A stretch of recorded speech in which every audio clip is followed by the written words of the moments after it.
Hello दोस्तों, welcome back to my channel. तो आज के इस वीडियो में हम थियरी ऑफ रिलेटिविटी का एक बहुत ही इंटरेस्टिंग और इम्पोर्टेंट डेरिवेशन सीखने जा रहे हैं। अगर आप बीएससी को हो, बीएससी क्लास में पढ़ रहे हो तो आपको ये मार्क के लिए पूछा जाएगा। तो बहुत ही इंपॉर्टेंट है, इंटरेस्टिंग है। तो आज के इस वीडियो में हम इसका डेरिवेशन देखने वाले हैं, फुल्ली कंसेप्ट आपको क्लियर कर देंगे। तो आइए इस टॉपिक को शुरू करते हैं। तो इस टॉपिक्स में ना आपको मास एनर्जी इक्विवेलेंस का जो रिलेशन होता है, आइंस्टाइन का बहुत ही फेमस जो एक रिलेशन है E=mc², इसका हम फुल्ली डेरिवेशन दिखाने वाले, आपको ये कैसे जनरेट हुआ ये दिखाने वाले। बस आपको ना इसके लिए थोड़े से एक छोटे हल्के फुल्के डेरिवेशन आने चाहिए और थोड़ा हल्का फुल्का एक इंटीग्रेशन आना चाहिए, वो भी हम आपको साथ साथ में बताते चलेंगे। तो सबसे पहले तो आपको एक लॉ होता है, वो आपको लॉ का एक फार्मूला होता है, वो फार्मूला हम आगे यूज करने वाले हैं। वो कौन सा है देखो जरा, वो है law of variation of mass with velocity. तो वो क्या है, m=m0/√1 - v²/c²। बस ये फॉर्मूला याद रखो, बाकी का हम आपको बहुत ही आसानी से समझा देंगे। m=m0/√1 - v²/c²। यह m जो है वो है मूविंग मास, यानी कि जब वो सपोज दैट मान लो कि ये कोई पार्टिकल है और ये पार्टिकल क्या कर रहा है, इस डायरेक्शन में फी वेलोसिटी से मोशन कर रहा है, और तब उसका जो मास होता है वो होता है मास m, जबकि वो पार्टिकल मोशन में हो। और वो m0 क्या होता है, m0 क्या होता है, जब वो पार्टिकल रेस्ट कर रहा हो तो वो m0 क्या है, रेस्ट मास। m0 क्या है, रेस्ट मास। v क्या है, स्पीड ऑफ ऑब्जेक्ट। c क्या है, c है स्पीड ऑफ लाइट, जो कि कांस्टेंट होती है। बस ये याद करो, अब हम आपको प्रूफ करके दिखाएंगे। तो यहाँ क्या है, E=mc² में E यानी कि होता है एनर्जी, m यानी कि होता है मास, और c यानी कि होता है स्पीड ऑफ लाइट। बस इतनी बातें याद रखो, हम आपको क्या करेंगे, इसका प्रूफ दिखाने वाले हैं। तो आइए इस टॉपिक को शुरू करते हैं। जल्दी से मिटा दो इसको, नोट कर लो आप। बहुत ही तगड़ा सा डेरिवेशन देखने वाले हो, बिल्कुल भी वीडियो को स्किप मत करना, आपको ये समझा के ही हम मानेंगे।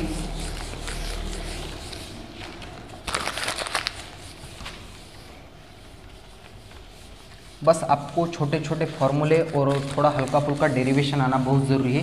तो देखो इस वीडियो में क्या, इस डेरिवेशन में क्या होता है, सपोज दैट मान लो कि तुम्हारे पास कोई एक ऐसा एक ऑब्जेक्ट है, सपोज दैट ये ऑब्जेक्ट, और ये ऐसे इस डायरेक्शन में v वेलोसिटी से मोशन कर रहा है, जबकि उसका मास है m। ठीक है, अब आपको क्या करना है, इसका मोमेंटम लिखना है। तो मोमेंटम क्या लिखेंगे, मोमेंटम सपोज दैट हम ऐसे उसको मोमेंटम को p से डिनोटेड करते थे, तो मोमेंटम इक्वल टू वो होता है मास इनटू वेलोसिटी। ये होता है मोमेंटम का फॉर्मूला। इसे इक्वेशन नंबर फर्स्ट दो। अब आपको फोर्स की डेफिनेशन पता होगी। फोर्स क्या होता है, फोर्स की डेफिनेशन तो force equal to mass into acceleration, ये तो होता है। बट फोर्स की एक दूसरी डेफिनेशन है, rate of change of momentum is called as a force. तो हम उसको क्या बोलते हैं, फोर्स इज डिफाइंड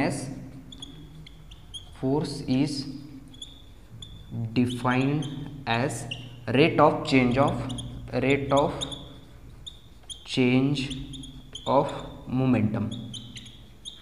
अब ये नहीं लिखोगे तब भी चलेगा, हम आपको इसको PDF नोट्स प्रोवाइड करेंगे। तो फोर्स इक्वल टू क्या होता है, the rate of change of momentum, इसको ऐसे लिखते हैं। अब क्या करना है, इस मोमेंटम की जगह मास इनटू वेलोसिटी पुट कर दो, इक्वल टू मोमेंटम की जगह मास इनटू वेलोसिटी। अब क्या करना है, इसको u इंटू v के फॉर्मूले से इसको डिफरेंशिएट करना है। पहला एज इट इज दूसरे का डेरिवेटिव प्लस दूसरा एज इट इज पहले का डेरिवेटिव। तो हम कर लेते हैं, देखो जरा, फोर्स इक्वल टू पहला मास एज इट इज, दूसरे का डेरिवेटिव यानी कि फी का डेरिवेटिव dv/dt, प्लस दूसरा एज इट इज पहले का डेरिवेटिव dm/dt। अब इसे इक्वेशन नंबर सेकंड दो। अब हम कहाँ तक पहुँचे, अब हमको क्या करना है, नेक्स्ट हमको क्या करना है, वर्क डन निकालना है, जो कि काइनेटिक एनर्जी के फॉर्म में होता है। तो हम यहाँ लिख देते हैं, work done in the form of kinetic energy is given by, work done in the form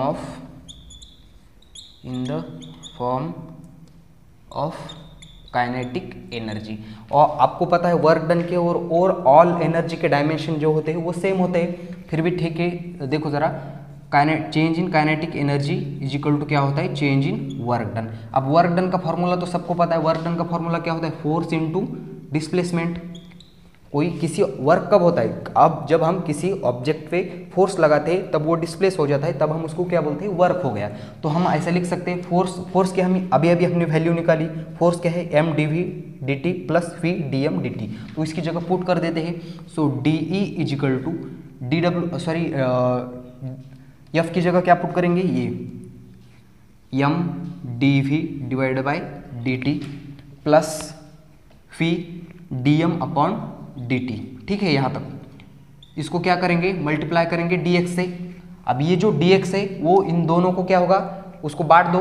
so D E is equal to क्या आ गया, यम इस डी वी की जगह पहले डी एक्स लिख दो, D X upon D T, इस डी वी को थोड़ा साइड में लिखा, D V plus as it is phi as it is, ये डी एक्स अंदर की ओर, D X upon D T, और इस डी एम को थोड़ा सा क्या कर लिया, बाहर ले लिया। ठीक है, यहाँ तक कोई दिक्कत बिल्कुल नहीं होनी चाहिए। अब आपको सिंपल सा फॉर्मूला है वेलोसिटी का। वेलोसिटी क्या होती है, वेलोसिटी का फॉर्मूला होता है डिस्प्लेसमेंट अपॉन टाइम। यहाँ देखो डिस्प्लेसमेंट अपॉन टाइम दिखाई दे रहा है, तो क्या करेंगे, उसकी जगह पुट करेंगे। So D E is equal to M D X upon D T, यानी कि V D V as it is plus phi as it is D X upon D T phi, और वी इंटू वी, यह मैं directly we का square लिख देता हूँ, तो ये हो गया डी एम। अब क्या करेंगे, इसको इक्वेशन नंबर कितना देंगे, अब थर्ड लो। अब वो बारी है जो मेन हीरो की अब एंट्री होने वाली है। जब मैंने पहले ही आपको सबसे पहले जो लिख के दिया था, क्या लिख के दिया था, variation of mass with velocity, तो मैं यहाँ लिख देता हूँ अकॉर्डिंग टू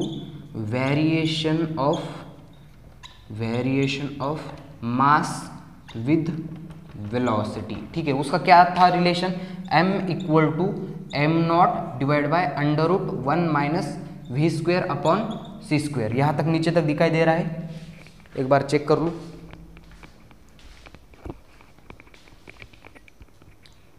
ठीक है, ऊपर लिखना पड़ेगा थोड़ा सा, 1 minus v divide by c square. अब क्या करना है, इन दोनों को इन बोथ साइड का क्या करना है, स्क्वेयरिंग करना है हमको, स्क्वेयरिंग एट बोथ साइड दोनों साइड को क्या करेंगे, स्क्वेयर करेंगे। आपको ना भी लिखना हो तो आपको हमारा यह नंबर मिल जाएगा नीचे, हमको व्हाट्सएप पे मैसेज कर दो, हम आपको इसका पीडीएफ फॉर्म में इसका नोट्स प्रोवाइड करेंगे। ठीक है, अब दोनों का स्क्वेयर कर दिया है तो क्या आ जाएगा, तो यह पहले इससे पहले इसका स्क्रीनशॉट ले लिया, मिटा दो इसको, पहले इसका स्क्रीनशॉट ले लो, इस साइड का मैं मिटा रहा हूँ। ठीक है, अब देखो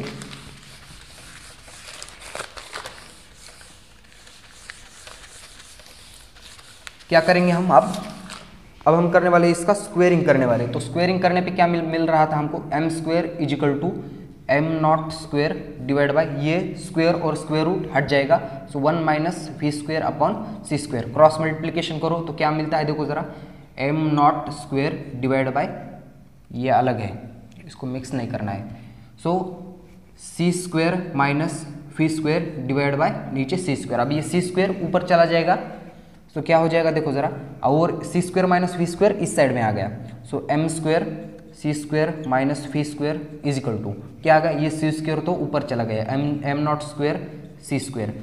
अब ये एम से इस पूरे के पूरे ब्रैकेट को मल्टीप्लाई कर दो, m square c square minus m square v square is equal to m not square c square. ठीक है, यहाँ तक। अब यहाँ देखो, यहाँ एम नॉट का स्क्वायर और सी का स्क्वायर ये क्या है, कांस्टेंट है, बल्कि स्पीड ऑफ लाइट हमको पता है वो भी कांस्टेंट होती है, और एम नॉट यानी कि रेस्ट मास, जो कोई ऑब्जेक्ट है और उसका रेस्ट मास क्या होता है, कांस्टेंट होता है। अब हम इसको क्या करेंगे, डिफरेंशिएट करेंगे।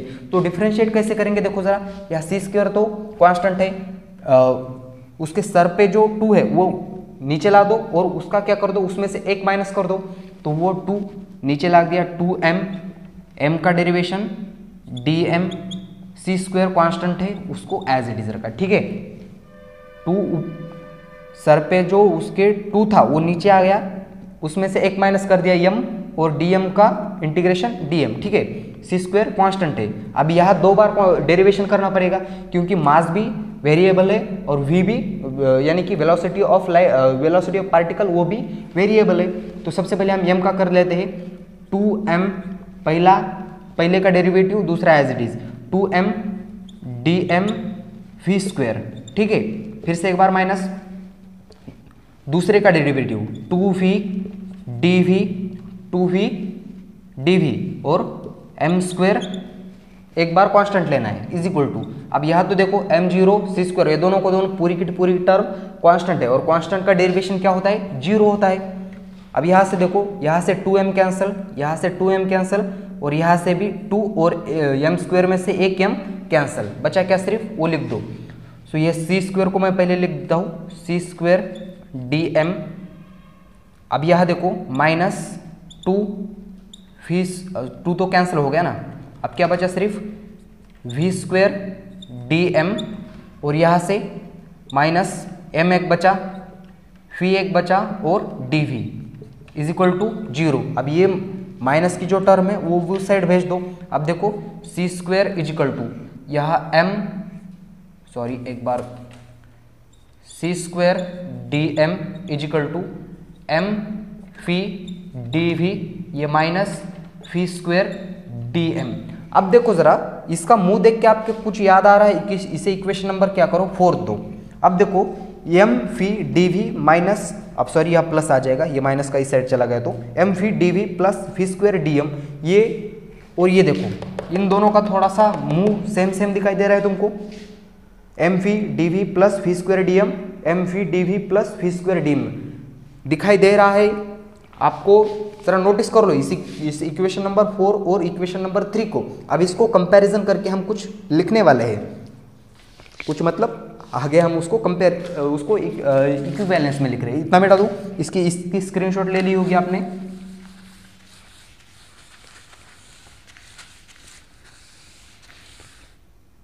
ओ माय गॉड, ठीक है, फिर भी मुझे याद है इक्वेशन, मैं लिख देता हूँ। तो देखो क्या था, वो था इक्वेशन नंबर 3 क्या था, DE इजिकल टू था mv dv plus v square dm, ये क्या था इक्वेशन नंबर 3। अब 3 और इक्वेशन नंबर 4 को कंपैरिजन करते हुए हमको ऐसा ध्यान में आता है DE इजिकल टू क्या है c स्क्वायर dm। अब क्या करना है, दोनों को क्या करना है, इंटीग्रेट करना है। कहाँ से कहाँ तक इंटीग्रेट करना है, इस E को कहाँ से कहाँ तक इंटीग्रेट करना है, काइनेटिक एनर्जी, हम इसको के ही लिख देते हैं, लिखा था पहले के, काइनेटिक एनर्जी। कहाँ से कहाँ तक इस के को डिफ्रेंशिएट करेंगे, 0 से लेकर के तक, और इस यहाँ तो c स्क्वायर तो कांस्टेंट है, डिराइव किसको करना है, dm को कहाँ से कहाँ तक करेंगे, रेस्ट मास से लेकर मूविंग ऑब्जेक्ट का मास वहाँ तक। तो यहाँ से मास को कहाँ से कहाँ तक डिफरेंट करेंगे, m0 से लेकर m तक। तो कर लेते हैं differentiate d K is equal to c square constant है, बाहर ले लिया dm। अब यहाँ देखो, यहाँ से 0 से लेकर k तक, k यानी कि काइनेटिक एनर्जी, सो 0 से लेकर k तक, और यहाँ से m0 से लेकर m तक। करें आप इसको dk का डेरिवेशन k, और k कहाँ से कहाँ तक, 0 से लेकर k तक इजिकल टू, अब c स्क्वायर कॉन्स्टेंट, dm का 1, dm का मतलब यानी कि यहाँ क्या होता है 1 का इंटीग्रेशन क्या होता है m, जो भी यहाँ आपको dm में दिख रहा है दे रहा है वही आपको लिखना होता है वहाँ। तो यहाँ का m आ गया, कहाँ से कहाँ तक, m0 से लेकर m तक। अब क्या करना है, upper limit minus lower limit कर दो, काम खत्म। k माइनस 0 यानी कि k इजिकल टू, अब यहाँ देखो यहाँ c square upper limit m minus lower limit m0, so multiply कर दो, so k is equal to mc square minus m0 c square. ठीक है, यहाँ तक नोट कर लो आप। इसे इक्वेशन नंबर, ये क्या कितना देंगे आप, आपको इसको 5 इक्वेशन नंबर दे दो 5। ठीक है, यहाँ तक नोट कर लो। इस साइड का नोट कर लो, पहले स्क्रीनशॉट ले लो इसका। अब इस साइड का मिटा देते हैं हम। बहुत ही बढ़िया सा है, 8 मार्क के लिए पूछा ही जाता है। एक क्वेश्चन पेपर में पूछा गया था, पता नहीं वो किस साल का था। ठीक है, मैं आपको क्वेश्चन पेपर साइड में दिखा देता हूँ। अब यहाँ देखो, आगे कंटिन्यू।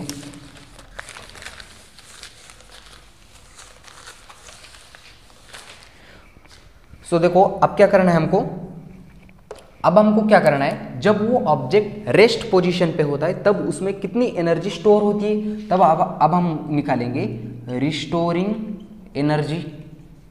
रिस्टोरिंग एनर्जी कितनी होती है, सो आर ई बोलेंगे हम उस रिस्टोरिंग एनर्जी को, वो होती है एम नॉट सी स्क्वायर, ये होती है रिस्टोरिंग फॉर्म में energy.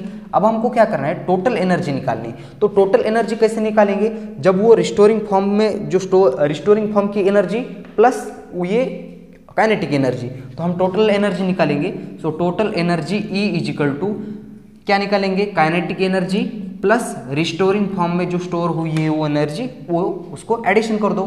So E is equal to K की जगह क्या पुट करेंगे, m c square minus m naught c square plus restoring form की एनर्जी क्या है, एम नॉट सी स्क्वेयर।